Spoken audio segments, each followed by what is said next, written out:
La química Verónica Morales Salgado. El tema que nos va a dar el día de hoy es Sistema de Gestión de Riesgos Clínicos aplicada a los dispositivos médicos. Sea usted bienvenida.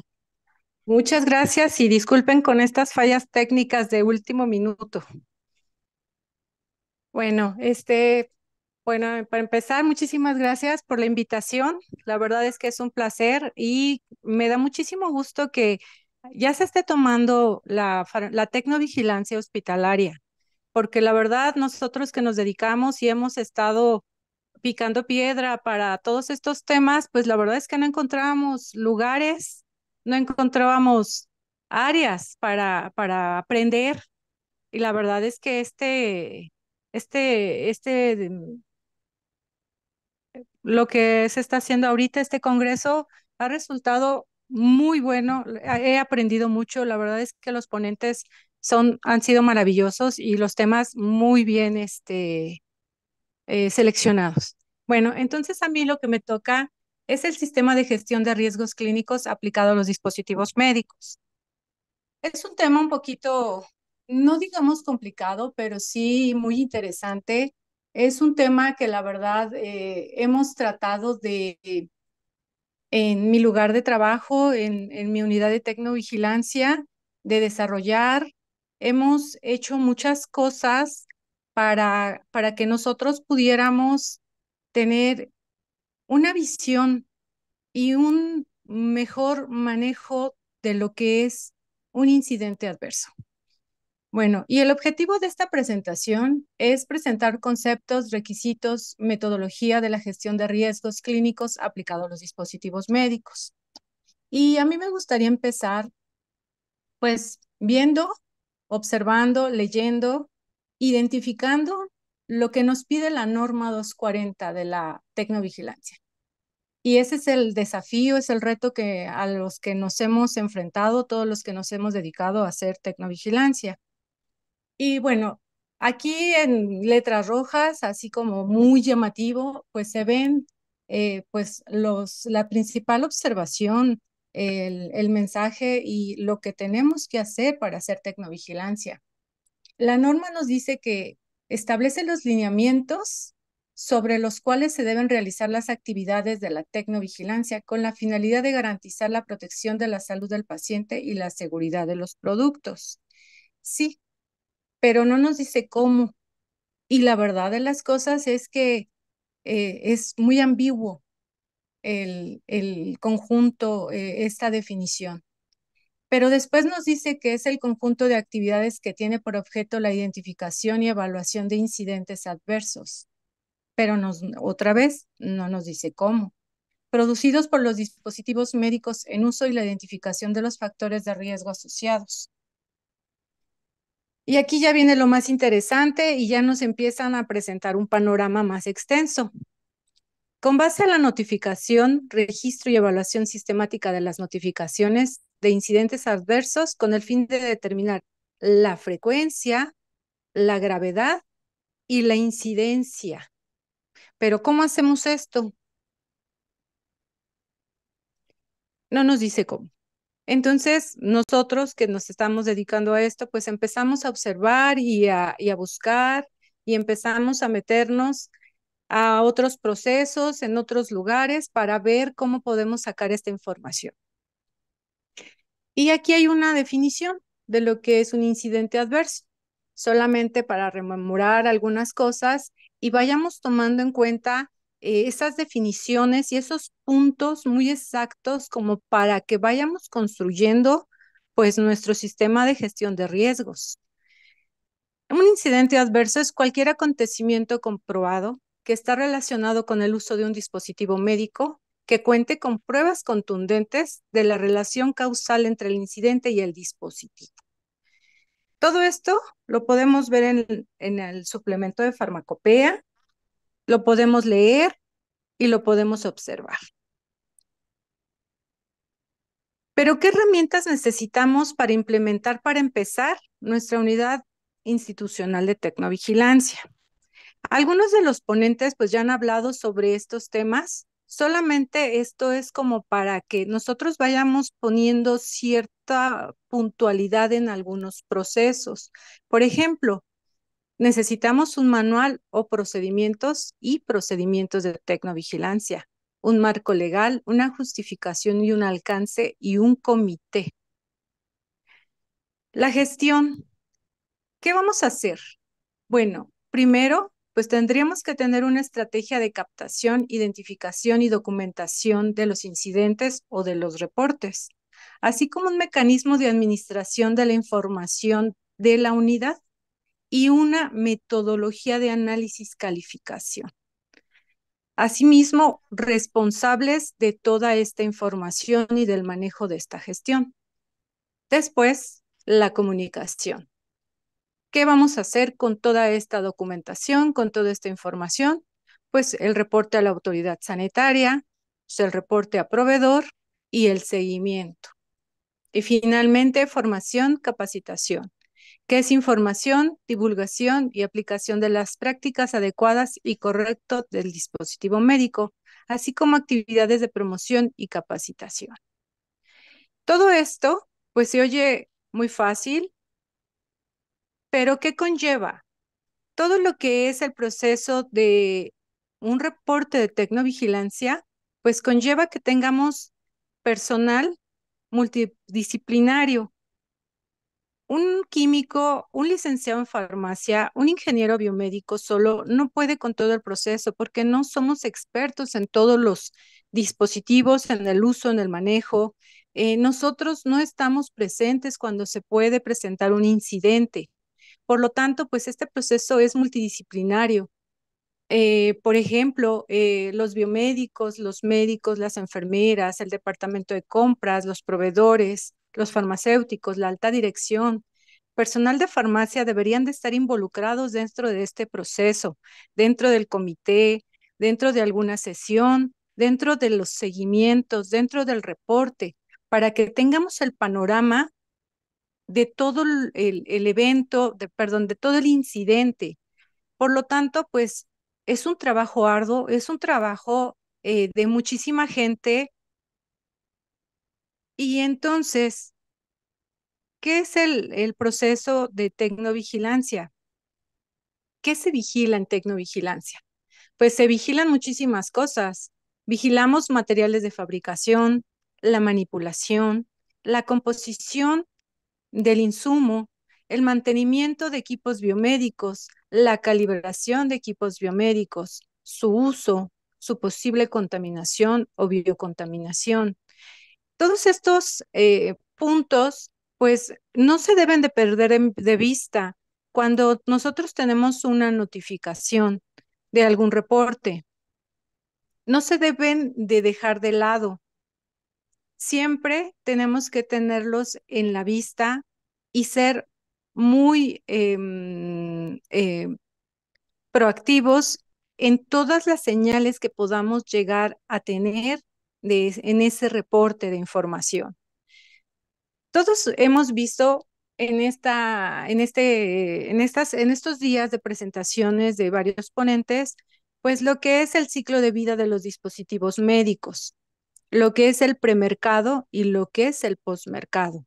El premercado pues le toca a lo que es el fabricante y posteriormente ya en la comercialización, el posmercado, el uso y la disposición final nos toca a nosotros, los que somos de la unidad de tecnovigilancia y estamos, como en mi caso, en un hospital, pues nosotros nos toca ver su uso, la efectividad. Nos toca ver el seguimiento a recomendaciones del fabricante, hacer nuestra gestión de riesgos, tomar medidas preventivas y correctivas y una vigilancia permanente del dispositivo médico. Por ejemplo, en mi hospital tenemos alrededor de 900,000 dispositivos médicos. Se oyen muchísimos, pero ahí empieza nuestra observación de cuáles pueden ser a los que nosotros les tenemos que dar mayor relevancia o importancia en en la observación de esta efectividad. ¿Y cuál es el objetivo de la tecnovigilancia? Pues es identificar, recolectar, evaluar, gestionar y divulgar. Esto ya lo habíamos visto, ya se los había mencionado, ya lo hemos visto a lo largo de estos días. Y el sistema de vigilancia, de tecnovigilancia, es postmercado, a nosotros nos toca. ¿Y qué estamos haciendo o qué debemos hacer? Pues es recolectar información sobre eventos e incidentes adversos que se presentan durante el uso de los dispositivos médicos con el fin de mejorar la protección de la salud y la seguridad de los pacientes o usuarios. Aquí ya vamos a empezar a manejar las palabras clave para nuestro tema, para que nosotros vayamos conociendo entonces qué es la gestión de riesgo. Vamos a empezar a ver, por definición, qué es un riesgo. La Real Academia de la Lengua Española nos dice que es una contingencia o una proximidad de un daño. Y si nos vamos nosotros al suplemento para dispositivos médicos de la farmacopea, nos dice que los componentes de riesgo son dos básicamente, los divide en dos, que es la probabilidad de ocurrencia de un daño y las consecuencias de tal daño. Esto puede ser de lo grave que se puede llegar a presentar. Nosotros tenemos que tener ojos muy de investigador, tenemos que tener esa manera de observar todas las señales y tenemos que empezar a ver qué tipos de riesgos se pueden presentar dentro de nuestro entorno, dentro de nuestro hospital. Por ejemplo, pueden haber riesgos de organización, pueden ser de estructura organizacional, por políticas, culturales, de seguridad, de recursos, por cargas de trabajo, de regulación, políticas y nacionales, etcétera. Del contexto, pues del ambiente de trabajo como niveles de ruido, organización de los insumos, etcétera. De tecnología, de dispositivos médicos, de disponibilidad, de accesibilidad, de mantenimiento y de características. Y profesionales, por ejemplo, del conocimiento del personal y sus habilidades motivacionales, de trabajo en equipo, de comunicación. Hasta aquí, pues hemos estado hablando de tipos de riesgos en general, pero aquí ya vamos a empezar a hablar de particularidades, de peligros o riesgos potenciales que se pueden llegar a presentar y que nosotros pues de ninguna manera podemos tener una planeación y a veces podemos llegar a tener procesos, protocolos para tratar de evitarlos, pero finalmente pues se pueden llegar a presentar y la verdad es que nosotros pues ya no tenemos ningún control de estos eventos. Por ejemplo, los riesgos de energía. La luz. Nosotros, pues, obviamente tenemos plantas de luz, tenemos sistemas de emergencia, sin embargo, pues también estos pueden llegar a fallar. De riesgos biológicos, algún problema con el mal uso, una eventualidad en que se rompe algún contenedor, etcétera.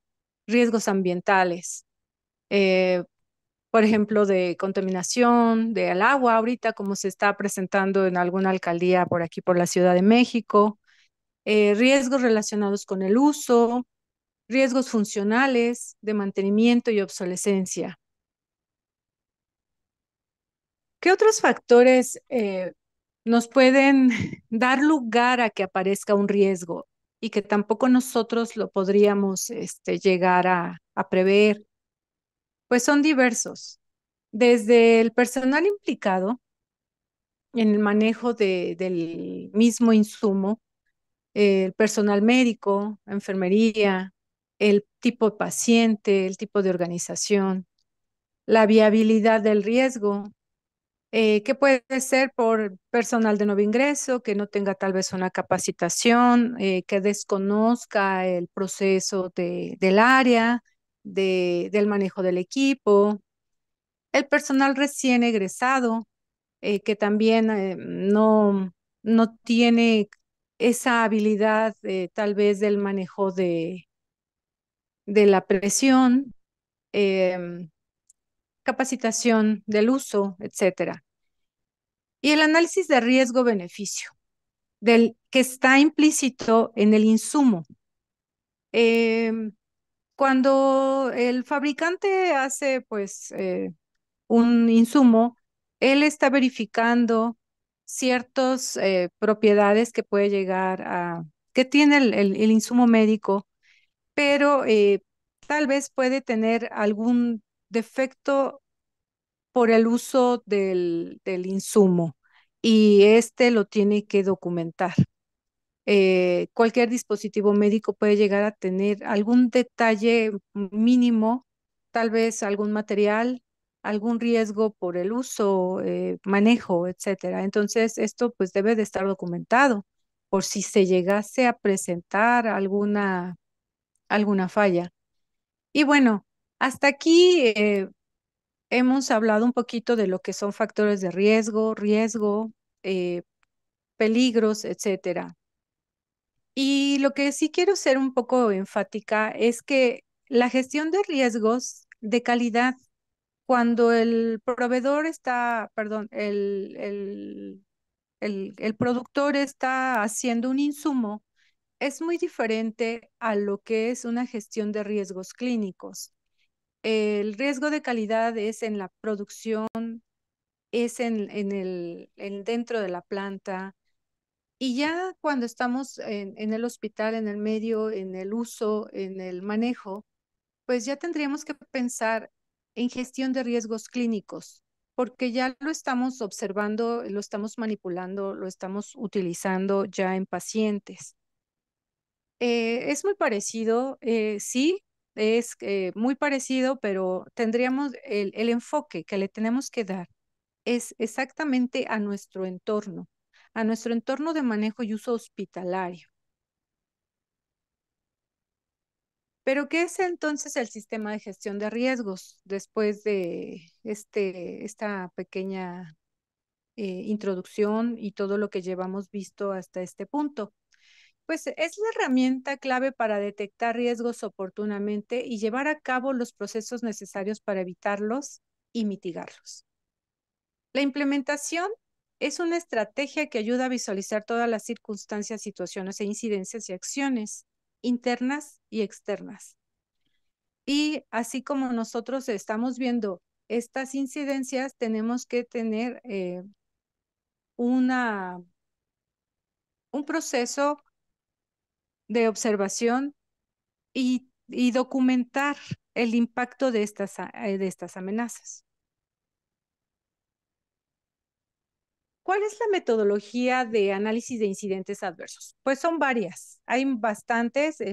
Yo solamente ahorita voy a presentarles 4, pero ¿de qué depende las metodologías, la implementación en nuestro área de trabajo, de alguna metodología para análisis de incidentes adversos? Pues básicamente de que nosotros la implementemos, que tengamos las herramientas, el conocimiento del proceso, que sepamos cómo manejarla y que no se nos dificulte o no se nos alargue pues estos procesos, porque finalmente trabajamos en un hospital que maneja muchísimos insumos médicos, son demasiados las ocupaciones, la documentación, los procesos que se tienen que hacer para la unidad tecnovigilancia y básicamente esta metodología es en base a nuestro entorno, en base a nuestro conocimiento. El primero es el Protocolo de Londres. El segundo es el análisis de modos de falla y efectos AMEF. El tercero es la lluvia de ideas. Y finalmente el diagrama de Ishikawa. Como les comento, pues hay varios más, pero sin embargo, pues aquí yo solamente presento estos y depende de nuestro entorno, de nuestro manejo de documentación, de nuestro proceso, el que nos acomode.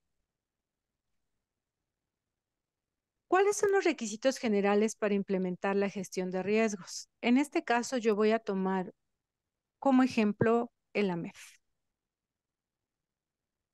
Pues el análisis de riesgo, modo y efectos es el procedimiento que permite identificar fallas en productos, procesos y sistemas, así como evaluar y clasificar de manera objetiva sus efectos, causas y elementos de identificación, para que de esta forma se eviten la ocurrencia y tener un método documentado de prevención.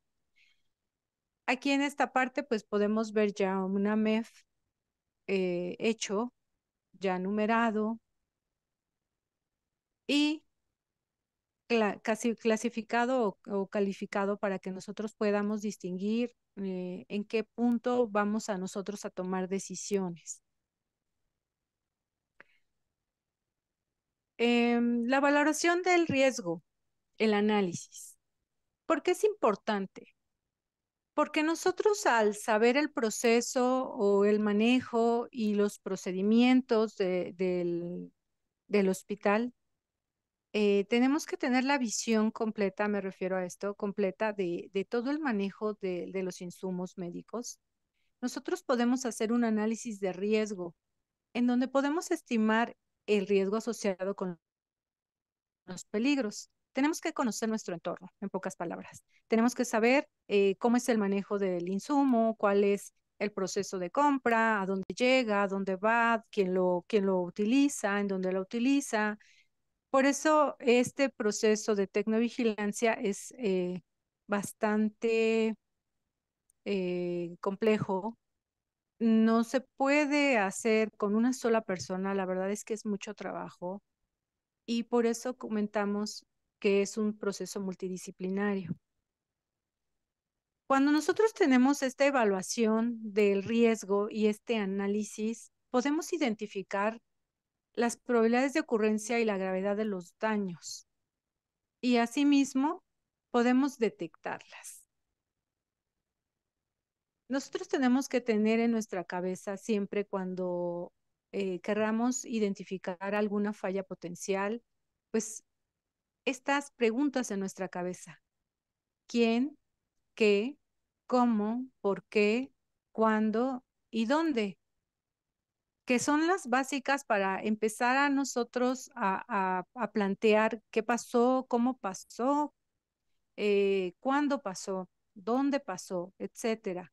Somos unos investigadores, debemos de tener todas estas herramientas, tener la mente abierta, no desechar ninguna información, por mínima que parezca, porque al final nos dan luz sobre el proceso y todo el desarrollo.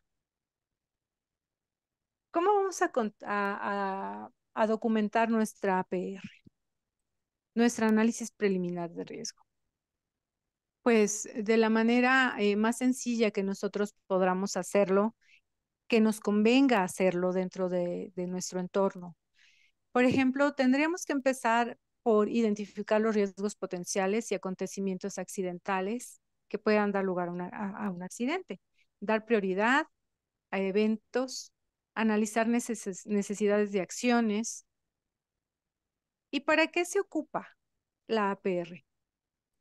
Primero, para comparar entre los principales conceptos que nosotros tenemos sobre el tema, sobre las cosas, lo que estamos investigando. Se concentran temas importantes de riesgo y es la entrada para un análisis más detallado de los riesgos. Podemos empezar con una APR muy extenso y tendríamos que empezar a observar qué sí y qué no, la ocurrencia, las escalas, la ponderación que le vamos a dar a nuestros riesgos. ¿Qué requisitos tenemos que tener para identificar y para construir nuestra APR? Pues precisamente identificar riesgos, escalar la evaluación y ponderarla, evaluar las consecuencias de cada riesgo y su frecuencia, y la clasificación de riesgos y las medidas de seguimiento que le vamos a dar. Así como no descartar todos los posibles riesgos y eventos accidentales que deben de ser identificados. Y se trata de tener en cuenta todas las partes del sistema, todos los procedimientos, todas las operaciones de mantenimiento y los sistemas de seguridad, tanto de el insumo como del entorno en donde se presenta. Y aquí ya empezamos otra vez a hacer nuestra clasificación de fallas. Tenemos que empezar a clasificar nuestras fallas como de severidad, de ocurrencia y de detección. La severidad es una estimación de la severidad del incidente adverso sobre el paciente si la falla se presenta. ¿Qué calificación le vamos a dar? La ocurrencia es la estimación de la probabilidad de que se presente la falla. Y la detección es una estimación de la probabilidad de que la falla sea detectada antes de presentar un incidente adverso. Aquí ya vemos cómo nosotros empezamos a clasificar y darles ya un número y una categoría, así como un criterio para que nosotros podamos tener nuestro APR. Como ya habíamos dicho, la severidad del efecto sobre la falla del paciente. Lo hice aquí muy cortito, puse solamente cinco clasificaciones. Las categorías van desde la inocua hasta la severa y en el criterio puede ser la inocua sin daño al paciente y la severa hasta daño permanente, mayor o muerte. Y aquí pues ya son grados de severidad menor a mayor, como nosotros lo queramos ver, de arriba hacia abajo, de abajo hacia arriba. Aquí la ocurrencia de la falla pues también se clasificó en 5. La categoría va desde remota hasta muy alta y el criterio va desde casi nunca ocurre hasta casi siempre ocurre, por ejemplo, diario. La detectabilidad de la falla. Categoría, la 1 desde muy alta a la 5, la muy remota. Aquí el criterio, pues ya nosotros lo vamos a dar, por ejemplo, muy alta. El error será siempre detectado de un 95 a un 100% y una remota, la detección no será posible en ningún punto del sistema. Esta detección va de 0 al 5%. Y visualmente, si nosotros lo pusiéramos en una gráfica, este sería nuestra identificación de riesgo. Región ampliamente aceptable o riesgo bajo, un nivel de aceptabilidad o riesgo medio y una región inaceptable, riesgo alto, que aquí ya está clasificado. ¿En qué momento yo voy a decir que es un riesgo bajo, un riesgo medio y un riesgo alto? Riesgo alto, daño parcial o total generado a partir del uso de dispositivos médicos al paciente causado por más del 69% del dispositivo médico usado en el año. Todos estos criterios nosotros los vamos a poner, nosotros los vamos a construir de acuerdo a nuestro entorno, a nuestras actividades en nuestra operación en el hospital. Y aquí ya está representado el APR con todas las características que antes vimos completo. Ya es nuestra valoración de riesgo y es el que nos da pie a que nosotros podamos construir un documento en donde nosotros podamos hacer el seguimiento, la calificación de nuestro incidente. Este es un formatito pues muy básico, se me hizo, es el más rápido, se me hace que es muy accesible y pues siempre tenemos que tener la documentación de cada incidente y pues tiene, yo creo que todos los datos necesarios para que nosotros podamos tener pues nuestro indicador, que nosotros tengamos eh, el proceso, el seguimiento, la documentación para no tener duplicidades. Aquí es muy importante que nosotros lo construyamos conforme a lo que nosotros entendamos, tengamos en este momento. ¿Y qué detona la gestión del incidente adverso? Pues precisamente la ocurrencia de un incidente adverso. asociada al uso de un dispositivo médico, la investigación del incidente, su calificación, clasificación, tomar las acciones correctivas del caso, documentar y comunicar al fabricante. Esquemáticamente, pues lo podríamos ver así. Ocurre un incidente, aquí dice evento, pero ese es un detalle que olvidé quitar, perdón. Ocurre un incidente adverso y ¿qué procede a hacer? Pues el análisis de causas. ¿Con qué metodología? Pues con la que a nosotros ya tengamos en proceso y si a nosotros nos acomoda la MEF es correcto y si se nos acomoda el Ishikawa también. Aquí el detalle es tener una metodología ya en procedimiento y proceder a hacer lo que es el análisis de causas. El problema del proceso o del producto. Hacernos las siguientes cuestiones. Y siempre tenemos que tener en mente y en nuestro proceso, en nuestro documento, documentar proceso y producto. ¿Por qué? Porque nosotros tenemos que investigar ambos. Nosotros no podemos descartar que tal vez fue el producto el que tiene el inconveniente o es el proceso el que ocasionó el incidente. El proceso puede ser por problemas de uso, por condiciones de almacenamiento, por condiciones ambientales. Un ejemplo. Y el producto, errores de diseño de fabricación, instrucciones o problemas de calidad. Un ejercicio.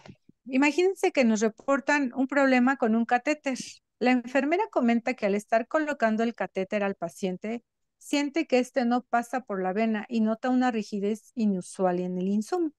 El paciente externa molestia y por dicha razón decide retirarlo y tomar otro, el cual no presenta este problema. Tal cual, así nos dicen que pasó el incidente, nosotros recogemos esta información y procedemos a llenar nuestro documento, nuestro formatito.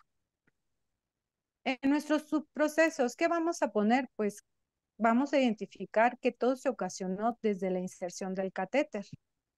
En la falla potencial del proceso, vamos a notificar o vamos a documentar que empezó al insertar el catéter y este no pasa. O el catéter es rígido. Entonces estamos hablando del proceso y del producto. ¿Qué fue o qué detonó el efecto potencial de la falla? Pues daño a la vena, trauma al paciente y hematoma, porque nosotros tendríamos que ir al área y ratificar o verificar más información con el personal de enfermería o médico en este caso. ¿Qué ocasiona un catéter rígido? Pues un sangrado y trauma al paciente. Sus causas potenciales: un catéter defectuoso, falta de entrenamiento del personal. O, por otro lado, no se revisan los catéteres a la llegada y el catéter está defectuoso. Esto en nuestra primera observación, en nuestra primera investigación y en la recolección de información. Posteriormente, empezamos a calificar y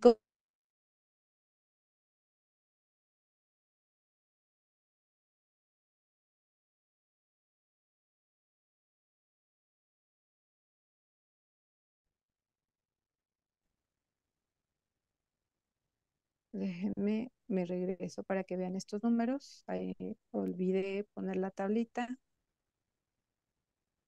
Puede ser una ocurrencia moderada porque ya tenemos una descripción del proceso en el que puede haber caído y lo vamos a identificar por alguno de estos descripciones de la ocurrencia, de la severidad y la detectabilidad.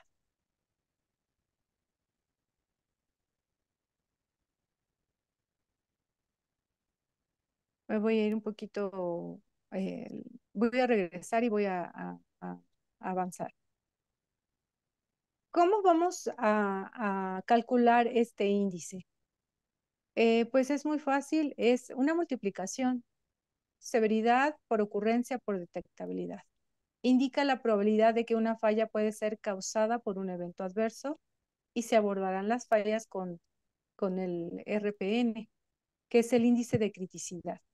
Este índice de criticidad también nosotros lo documentamos y nosotros detectamos y decimos cuál es nuestro índice de criticidad. Perdón, aquí me faltó una tablita para que se viera más claro. Este es nuestro índice de criticidad, el amarillito. Es un riesgo medio, un impacto significante en la calidad, funcionalidad, usos de dispositivos médicos debido al no seguimiento del proceso, etcétera. Nosotros vamos a ir colocando el número que le corresponde de acuerdo a las características de nuestra investigación, del llenado de cada uno, y vamos a ir descartando. Aquí ya tenemos el RPN, que es el avance el índice de criticidad. Es 60. Aquí es 9. Si multiplicamos 3 por 3, 9 por 1, pues son 9. Y aquí, cuando tengamos esta información, vamos a empezar a delimitar o vamos a identificar acciones correctivas. Aquí el índice fue el alto. Este fue básicamente nuestro resultado de la investigación de acuerdo a nuestro índice de criticidad. Nosotros aquí ya podemos poner acciones recomendadas y el responsable de estas acciones para que no se vuelva a presentar el evento. ¿Y cómo se debe hacer esta comunicación? Pues de manera interna, pues al área, darle a conocer el resultado de la investigación, de la calificación del evento. Y de manera externa, pues obviamente por el formato, a la plataforma, hacer el completo documentación, mandarlo a la autoridad sanitaria.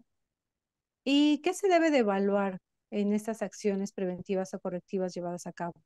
Pues el análisis, la mejora y el resultado de nuestras acciones preventivas o correctivas llevadas a cabo.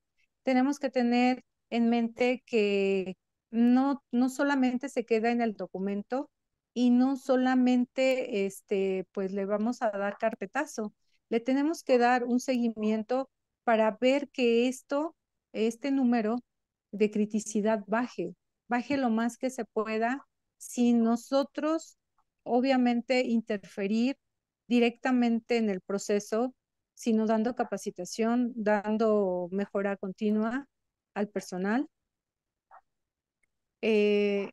para que este número se mitigue y sea bajo en ocurrencia al grado de que nosotros podamos controlar este incidente y no se presente más continuamente. ¿Qué ventajas tiene este método? Se visualiza y analiza el detalle de los procesos dentro de la institución. Se tiene en cuenta la calificación de la detectabilidad y lo cual implica una mayor corrección y mejoramiento. Permite identificar y eliminar de forma temprana los modos de fallo potenciales, mejora la calidad y confiabilidad y seguridad de los dispositivos usados y permite priorizar deficiencias encontradas durante la prestación de un servicio. Acentúa la prevención de problemas, por un lado. Pero ¿qué desventajas tenemos también? Pues tenemos que contar con expertos en el tema y desgraciadamente pues tenemos una cultura del reporte baja. Es un tema que también eh, creo que nos afecta a muchas instituciones. Entonces, pues la verdad es que al tener reportes bajos, pues no tenemos tantos eventos a documentar o tanta información del evento. Se quedan en las áreas muchas veces estos eventos. Y nos permite determinar hasta qué punto la causa de una falla es del dispositivo y del proceso. Podemos implementar acciones correctivas, en especial las que impliquen alguna inversión del personal o costos. Pero también, bueno, obviamente nosotros tenemos falta de tiempo de personal que forme el equipo de apoyo o la integración de un comité. En muchos lugares se puede llegar a presentar este problema. Por ejemplo, nosotros sesionamos cada 3 meses, a veces pues nos juntamos antes si ocurre un evento o un incidente mayor y tenemos estas juntas urgentes, pero desgraciadamente pues son cada 3 meses para nosotros. Y también pues saturación de trabajo. Son muchos dispositivos médicos, tenemos que descartar muchísimos, algunos eh, se presentan en muy bajo riesgo y eso pues nos ayuda mucho a seguir documentando, a seguir haciendo el proceso y a darle una mejor investigación a los que se presentan. Y también en algunos lugares, pues la falta de compromiso de la alta dirección, porque pues desgraciadamente también el personal profesional de la salud comenta que pues es algo que ya saben que se puede presentar y que no necesita un reporte, no necesita un seguimiento y ahí se pierde la información. Por mi parte, pues es todo. Es un tema un poco complicado en el sentido de que aquí exponiendo, pues, eh, ese, me lo tengo que imaginar, se los puedo transmitir como eh, más fácil se me hace a mí decirlo, pero la verdad es que sí es mucho de imaginar el proceso. Y bueno, sería todo por mi parte. Muchas gracias.